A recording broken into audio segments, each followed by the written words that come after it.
അയോധ്യയിലെ രാമക്ഷേത്ര പ്രതിഷ്ഠയുടെ പശ്ചാത്തലത്തിൽ PDP പ്രവർത്തകർ ഇടുക്കി അടിമാലിയിൽ പ്രതിഷേധ ദിനം സംഘടിപ്പിച്ചു. വായ മൂടിക്കെട്ടിയായിരുന്നു പ്രവർത്തകരുടെ പ്രതിഷേധം. PDP സംസ്ഥാന ജനറൽ സെക്രട്ടറി VM അലിയാർ പ്രതിഷേധ പരിപാടി ഉദ്ഘാടനം ചെയ്തു. അയോധ്യയിലെ രാമക്ഷേത്ര പ്രതിഷ്ഠയുടെ പശ്ചാത്തലത്തിൽ PDP പ്രവർത്തകർ അടിമാലിയിൽ പ്രതിഷേധ ദിനം സംഘടിപ്പിച്ചു.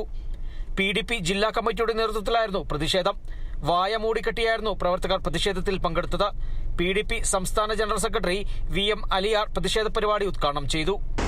ഭരണകൂടത്തിന്റെ ഒത്താശയോടുകൂടി അവിടെ ശിലാന്യാസം നടന്ന് അതിനൊക്കെ ശേഷം നമുക്കറിയാം 1987 ശേഷം രാജ്യത്തെ ഒരുപാട് കലാപങ്ങൾക്ക് കാരണമാകുന്ന അക്രമങ്ങൾ അരങ്ങേറുന്ന രാജ്യത്തെ വിവിധങ്ങളായ വർഗീയ വംശീയ ഉന്മൂലന കലാപങ്ങൾക്ക് നേതൃത്വം കൊടുത്ത് ബാബരി മസ്ജിദിന്റെ തകർച്ചയ്ക്ക് വേണ്ടി രഥമുറുണ്ട മണ്ണാണ് ഈ ഭാരതത്തിന്റെ മണ്ണ്.